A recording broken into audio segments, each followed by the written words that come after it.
9h02, retour sur le plateau de Direct Marché où nous retrouvons Benoît Rousseau, trader pour compte propre et fondateur du blog Enlil pour l'ouverture de la Bourse de Paris. Bonjour Benoît.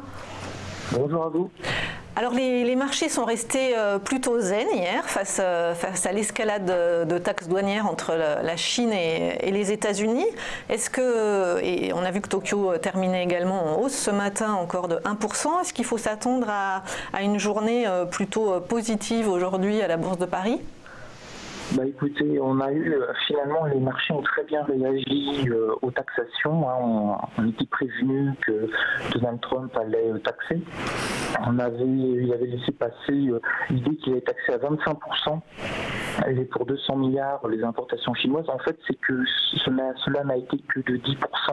Donc on a vu cela comme un message entre guillemets d'apaisement. Et surtout, ce qui a rassuré, c'est la réaction de l'empire du soleil levant.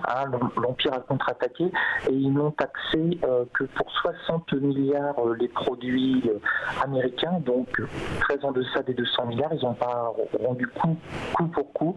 Et là aussi, les taxes chinoises iront de 5 à 10% alors que c'était prévu qu'elles aillent de 5 à 25%. Donc les marchés ont vu ça comme un signal d'apaisement des tensions, ou du moins chacun a fait un petit geste envers l'autre pour pouvoir commencer peut-être à négocier sérieusement.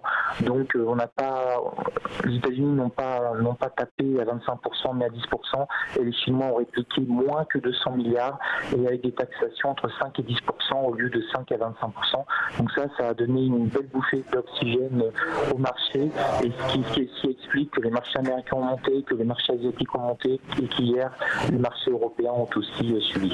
Et l'autre bonne nouvelle, c'est que quand même les taxes américaines épargnent Apple et dans son siège le Nasdaq, non ? Oui, bien sûr, ça fait partie des bonnes nouvelles. On avait les dirigeants d'Apple qui avaient un petit peu prévenu Donald Trump en disant c'est bien beau de taxer les produits chinois, mais nous on fabrique en Chine, donc ça va coûter beaucoup plus cher. Donc il y a eu des exemptions. On peut dire qu'il y a eu sur la taxation à 10%, et notamment une exemption spéciale montre connectée lors de la sortie. On voit très bien que c'est pour protéger Apple, bien entendu, qui fabrique tous ces produits en Chine et qui les importe ensuite aux États-Unis. Il y a aussi une information qui me paraît intéressante, c'est que le gouvernement chinois a fait comprendre que finalement les taxations américaines, ils n'en ont pas peur, que ça leur permet peut-être d'accélérer leur développement à l'étranger. Ça veut dire qu'ils vont implanter des usines, par exemple au Vietnam ou dans d'autres pays, qui ne seront pas soumis comme cela à cet embargo ou à cette guerre commerciale.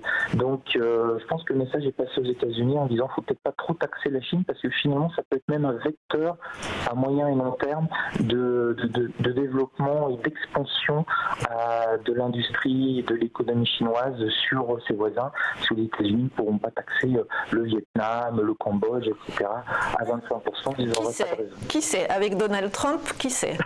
Juste Benoît, côté News Echo et Stat, aujourd'hui, il y a la Banque du Japon qui évidemment ne change pas sa politique monétaire, mais se réunit aujourd'hui. Donc là, nous, au niveau des statistiques, on en a deux, on va dire, qui peuvent les mises en chantier. Ouais, on a les comptes courants de la zone euro à 10 heures, et puis les mises en chantier, les permis de construire, les comptes courants du deuxième trimestre à 14h30 aux États-Unis. Il y a un discours de Mario Draghi à 15h, mais c'est pas un discours qui va faire bouger du tout les marchés. De mémoire, le thème de sa conférence était faire réussir l'Union économique européenne, mais il est invité comme ça une fois ou deux par semaine dans des colloques pour faire des discours. Mais ces discours sont extrêmement banalisés ou banals, si j'ose dire. Et donc c'est pas un discours, on va dire BCE, donc là ça n'aura aucun impact.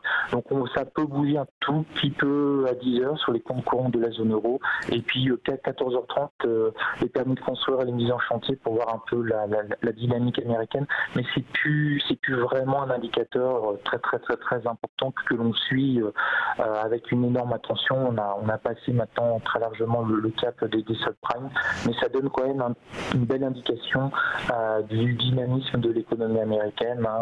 Il y a une expression qui dit que quand les constructions vont, tout va, ça porte généralement l'économie, donc à voir. Donc attendons 14h30 pour voir un petit peu l'évolution des marchés aujourd'hui.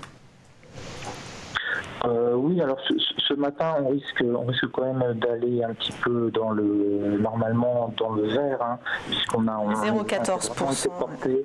On risque de monter un peu, se stabiliser, puis on va attendre effectivement 14h30 et puis surtout 15h30 l'ouverture des marchés américains. Faut quand même souligner qu'on a techniquement de très très très très belles choses, notamment sur le Dow Jones qui est passé sur extrêmement haut. Il est actuellement, je regarde, il est actuellement sur les 26 000, quasiment 300 points. Il n'a vraiment cessé de monter. Il y a encore quelques temps, il rangeait sur les 26 000 points. Et là, il est vraiment passé à un cap au-dessus. Il s'est mis à accélérer. Et on a notre Nasdaq qui, lui, est revenu quasiment sur les 5400 points, sur son point pivot mensuel. Donc, on a des indices américains qui semblent vraiment repartir nord. Et dans ces cas-là, ça nous tire, nous aussi. Et le CAC 40, tant qu'on reste au-dessus des 5300 points, qui plus est maintenant les 5350, la tendance est vraiment positive. On va peut-être essayer d'aller chercher les 5004 dans les prochaines heures ou les prochains jours. Ça dépendra bien entendu du climat, s'il reste comme cela optimiste. Et comme vous l'avez rappelé, tout peut rebasculer de l'autre côté sur un tweet de Trump qui se lève de mauvaise humeur. Mais pour le moment, ils ont fait des gestes et ils devraient discuter entre eux, que les grands enfants se réunissent et se mettent d'accord. Ça nous arrangerait tous, nous, à l'échelle mondiale. Merci beaucoup Benoît Rousseau, trader pour compte propre et fondateur du blog Andlil.